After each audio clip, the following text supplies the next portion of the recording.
Hello students. आज हम लोग पढ़ने वाले हैं कंट्रोल एंड कोऑर्डिनेशन के बारे में। कैसे हमारी बॉडी में कंट्रोल एंड कोऑर्डिनेशन होता है, यानी कि नियंत्रण और समन्वय होता है। हमारे बॉडी के अंदर ऐसे कौन से पार्ट्स हैं जो कि कंट्रोल करते हैं बॉडी को, और उनके साथ कैसे कैसे हमारी बॉडी कोऑर्डिनेट करती है। आज हम इसके बारे में जानेंगे। तो सबसे पहले हम देखते हैं मेन कंट्रोल कौन करता है बॉडी में। The controlling part of the body is brain. आप सामने ह्यूमन ब्रेन की इमेज भी देख सकते हैं, जिसमें कि दिखाया गया है कि ब्रेन में कैसे कैसे पार्ट्स डिवाइडेड हैं। ठीक है। तो आज हम देखेंगे कि ब्रेन हमारे बॉडी में कैसे कंट्रोल कर रहा है और कैसे अदर पार्ट्स उसके साथ कोऑर्डिनेट करके एक सिस्टम प्रोवाइड कर रहे हैं हमें, जो कि हमारी बॉडी फंक्शनिंग में हेल्प करता है या फिर बॉडी फंक्शनिंग के लिए रिक्वायर्ड है। आइए समझते हैं। तो अगला पॉइंट आता है, why do we need control and coordination. हमें कंट्रोल एंड कोऑर्डिनेशन की जरूरत ही क्यों?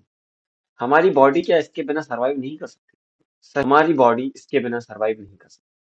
अगर हमारी बॉडी में कोई कंट्रोलिंग या गवर्निंग पावर नहीं होगी, तो हमारी बॉडी डिसबैलेंस हो जाएगी या फिर फंक्शन नहीं कर पाएगी, माल फंक्शन करेगी। तो पहला पॉइंट इसमें आता है नीड फॉर स्पीड।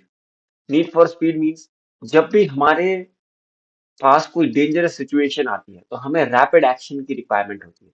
जैसे कि जब आपने देखा होगा कि आप किसी गर्म चीज को छू लें, तो एकदम आपका हाथ पीछे खिंच जाता है। वो कैसे होता है? वो होता है रिफ्लेक्स एक्शन के कारण। और इस रिफ्लेक्स एक्शन को कंट्रोल करते हैं हमारे बॉडी में दो पार्ट्स, जो कि हैं brain and spinal cord. The reflex action में मेन फंक्शन होता है स्पाइनल कॉर्ड का, जो कि 120 मीटर पर सेकेंड की स्पीड से नर्वस इम्पल्स ट्रैवल करता है वहां स्पाइनल कॉर्ड में, और फिर वहां से डिसीजन आता है कि हमें हमारा हैंड पीछे पुल अप करना है। सेकंड आता है हार्मोनी इन एक्शन। इसका मतलब है सारे पार्ट्स ऑफ द बॉडी, जैसे कि मैंने बताया, सारे पार्ट्स ऑफ द बॉडी आपस में कोऑर्डिनेट करते हैं और फॉलो करते हैं ब्रेन के इंस्ट्रक्शंस को। तीसरा पॉइंट हो गया maintaining balance. The maintaining balance of the body means maintaining blood sugar levels, body temperature, pH balance, etcetera. इन सारे को बैलेंस कौन करता है? ब्रेन करता है। ब्रेन सब इन सबको कंट्रोल करता है। हमारी बॉडी में डिसीजन मेकिंग का काम सिर्फ ब्रेन का है और स्पाइनल कॉर्ड का है। ये दोनों गवर्निंग बॉडी है। इसके बाद आते हैं growth and reproduction. Growth and reproduction में भी मेन फंक्शन है ब्रेन का। अगर हमारा ब्रेन ग्रोथ हार्मोन रिलीज ना करे, जिसके बारे में आप हायर क्लासेस में पढ़ेंगे, तो ग्रोथ हार्मोन पिट्यूटरी ग्लैंड से रिलीज होता है। वो ग्रोथ हार्मोन अगर रिलीज ना हो या फिर टेस्टोस्टेरोन हार्मोन रिलीज ना हो, तो ये ग्रोथ और रिप्रोडक्शन की प्रोसेस भी कहीं ना कहीं हिंडर करेगी या बीच में उसमें रुकावट आएगी। तो इसका भी मेन जो हमारा फंक्शन करता है वो ब्रेन ही करता है। इसके बाद आते हैं हम अगले पार्ट पे, nervous system, the bodies communication network. Nervous system है क्या? नर्वस सिस्टम की बेसिक फंक्शनल या स्ट्रक्चरल यूनिट होती है न्यूरॉन। न्यूरॉन क्या होता है? न्यूरॉन होता है smallest unit of nervous system, जिसका पूरा जाल हमारे शरीर के अंदर फैला हुआ। It has a complete network inside our body which functions for electrical signalling and impulsing. ये इलेक्ट्रिकल सिग्नल्स भेजता है और इम्पल्स भेजता है। These signals goes through specialized cells known as neuron. Specialized cells हैं जहां से सिग्नल्स जाते हैं, उन्हीं को न्यूरॉन कहा जाता है। ये सिग्नल दो तरह से जाते हैं, इलेक्ट्रिकली और केमिकल सिग्नल्स के रूप में। दूसरा आता है central nervous system.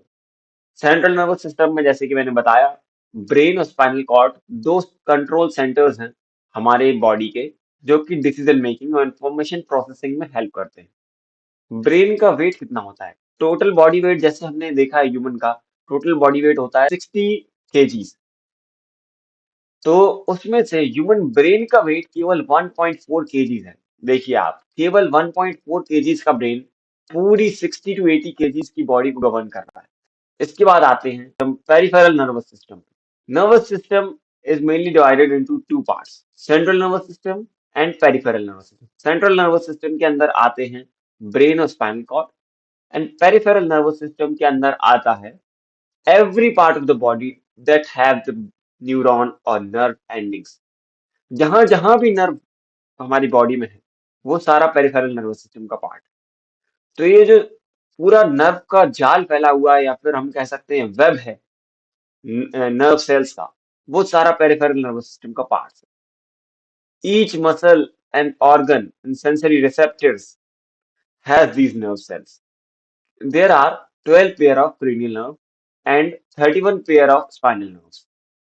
Total cranial nerve 12 होती हैं और 31 पेयर ऑफ स्पाइनल नर्व्स होती हैं। इसके बाद हम आते हैं न्यूरॉन पे। न्यूरॉन जैसे कि हमने जाना कि फंडामेंटल और न्यूरॉन जैसे कि हमने समझा fundamental unit of nervous system जो होता है वो न्यूरॉन होता है। इसके बिना सिग्नल इम्पल्स या इलेक्ट्रिकल इम्पल्स ट्रांसफर होना impossible. Each neuron cells form thousands of connections with other neurons, creating trillions of possible pathways. Her neuron दूसरे न्यूरॉन के साथ कहीं ना कहीं कनेक्शन बना रहा होता है, दूसरे कई सारे न्यूरॉन्स के साथ, एक न्यूरॉन के साथ नहीं कई सारे न्यूरॉन, थाउजेंड्स ऑफ कनेक्शन आपस में न्यूरॉन्स बनाते हैं जिसके कारण मिलियंस ऑफ पाथवेज बनते हैं। आगे हम देखते हैं कि न्यूरॉन का स्ट्रक्चर कैसा होता है। तो ये है स्ट्रक्चर ऑफ न्यूरॉन, जैसे कि आप देख सकते हैं। स्ट्रक्चर ऑफ न्यूरॉन में आप देखिए यहाँ पे आपको मेन दिख रहा होगा सेल बॉडी। ये सेल बॉडी दिख रहा है आपको, ये है सेल बॉडी, ठीक है। और ये है डेंड्राइट्स। डेंड्राइट्स के बाद ये सेल बॉडी का एक्सटेंडेड पार्ट को ही डेंड्राइट्स कहा जाता है। ये हेयर लाइक स्ट्रक्चर्स रहते हैं या फिर हम कह सकते हैं ट्री लाइक एक्सटेंशंस जो कि रिसीव करते हैं सिग्नल्स को फॉर द न्यूरॉन्स। न्यूरॉन्स कहाँ से सिग्नल रिसीव करेगा, अदर न्यूरॉन से। इसके साथ आगे दूसरा न्यूरॉन अटैच होगा जिसकी जो नर्व एंडिंग है या साइनाप्टिक नॉब है यहाँ पे डेंड्राइट से अटैच होगी। तो एक के बाद एक न्यूरॉन अटैच रहते हैं एक दूसरे से। तो इसके पहले दूसरा न्यूरॉन लगा होगा, डेंड्राइट्स के ऊपर दूसरा न्यूरॉन होगा। तो वहां से न्यूरॉन जो है ये न्यूरॉन अपना सिग्नल को टेक इन करेगा, ठीक है। फिर ये सिग्नल जो है वो सेल बॉडी के थ्रू जाके, ठीक है, फिर एक्सॉन से जाएगा। ये एक्सॉन्स दिख रहे हैं आपको, दिख रहे हैं ये स्ट्रक्चर्स, ये ट्यूब लाइक स्ट्रक्चर्स या फिर कैप्सूल लाइक स्ट्रक्चर्स जो हैं ये एक्सॉन है, ठीक है। ये देखिए ये एक्सॉन है पूरा। और इसके ऊपर ये जो शीट दिख रही है आपको, देखिए कवरिंग दिख रही है, इसको बोलते हैं माइलिन शीट। क्या बोलते हैं, माइलिन शीट। और दो माइलिन शीट के बीच में देखिए एक डिप दिख रहा है आपको, बीच में दिख रहा है, ये देखिए एक वैली टाइप की नजर आ रही है, इसको बोलते हैं नोड ऑफ रनवियर। क्या बोलते हैं, नोड ऑफ रनवियर। और लास्ट में देखिए यहाँ पे नर्व एंडिंग जिसे कहते हैं, नर्व एंडिंग में एक्सॉन टर्मिनल भी इसे कहते हैं। यहाँ पे होता है साइनेप्टिक नॉब, यहाँ पे दूसरा न्यूरॉन अटैच होता है किससे, पिछले न्यूरॉन से। तो डेंड्राइट्स और नर्व एंडिंग के बीच एक साइनेप्टिक गैप होता है जहाँ पे केमिकली सिग्नल ट्रांसफर होता है। इलेक्ट्रिकल इम्पल्स यहाँ पूरे न्यूरॉन में ट्रेवल करेगा जहाँ पे साइनेप्टिक नॉब पे आके वो केमिकल सिग्नल में कन्वर्ट हो जाता है। और फिर अगले डेंड्राइट पे जैसे ही वो आता है तो फिर से वो किसमें कन्वर्ट हो जाता है, इलेक्ट्रिकल सिग्नल में। आगे देखते हैं। अब देखते हैं हम इनसाइड न्यूरॉन क्या होता है। जैसे कि हमने देखा डेंड्राइट होता है tree like extensions that receive signals from other neuron. These branch structure increase the surface area for receiving information. तो जैसा कि मैंने बताया कि डेंड्राइट्स रिसीव करते हैं इंफॉर्मेशन को, देन वो इंफॉर्मेशन जो है वो सेल बॉडी या फिर साइटोन में ट्रांसफर होती है। ये प्रोसेस करता है इंफॉर्मेशन को, जहां से ये इंफॉर्मेशन कहाँ जाती है, एक्सॉन में। अ लॉन्ग फाइबर जो कि ट्रांसमिट करता है इंफॉर्मेशन को, उसे कहते हैं एक्सॉन। एक्सॉन क्या है, a long fibre that transmit the electrical impulse. जो सेल बॉडी से लेकर के नर्व एंडिंग तक इलेक्ट्रिकल इम्पल्स को जाता है वो है एक्सॉन। इसके बाद आता है एक्सॉन टर्मिनल या नर्व एंडिंग भी जिसे हम कहते हैं। ये क्या करता है, रिलीज केमिकल सिग्नल्स। जो इलेक्ट्रिकल इम्पल्स आया उसको केमिकल सिग्नल में ट्रांसमिट करेगा, ठीक है, through neurotransmitter to communicate with next neuron.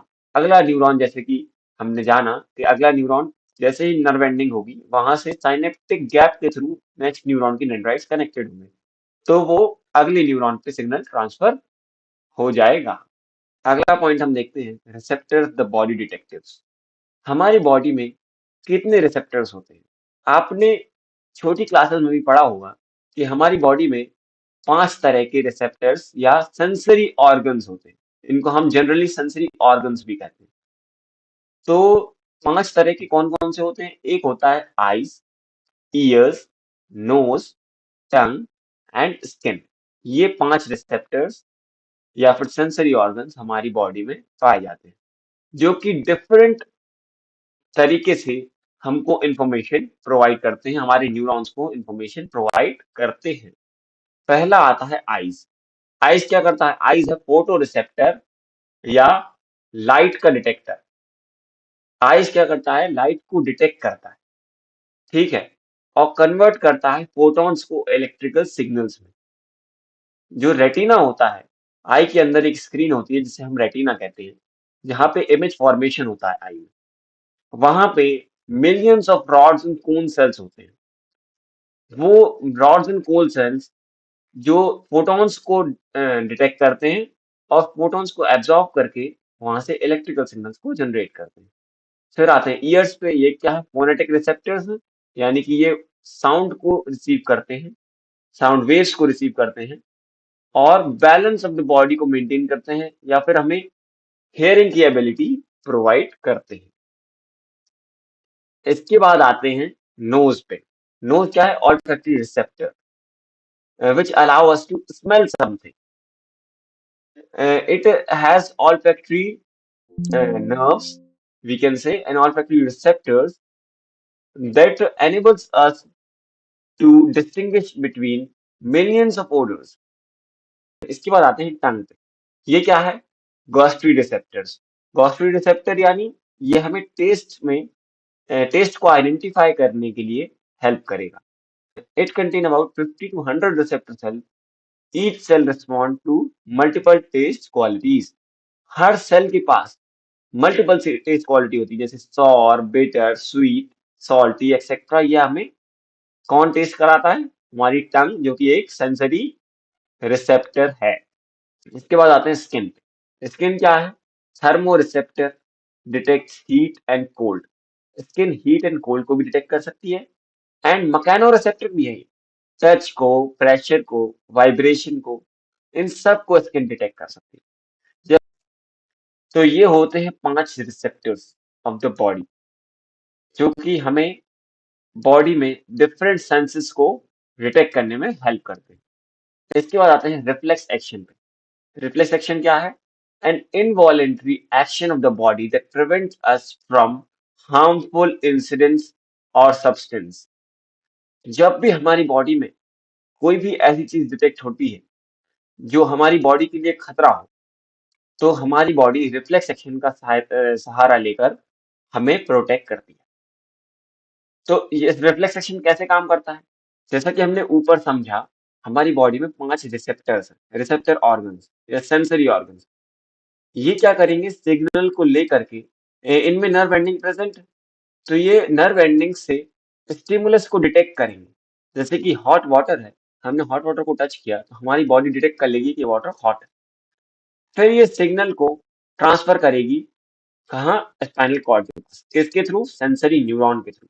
Sensory neuron जो है वो सिग्नल को कैप्चर करके स्पाइनल कॉर्ड के पास इम्पल्स को फॉरवर्ड करेगा न्यूरॉन के जो पूरा पाथ है उसके जरिए।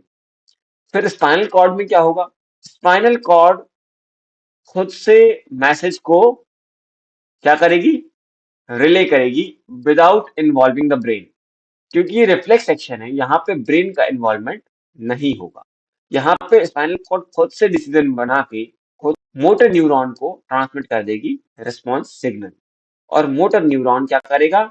इफेक्टर ऑर्गन या मसल पे उस सिग्नल को लेकर के जाएगा, रिफ्लेक्स एक्शन कंप्लीट हो जाएगा हमारी बॉडी।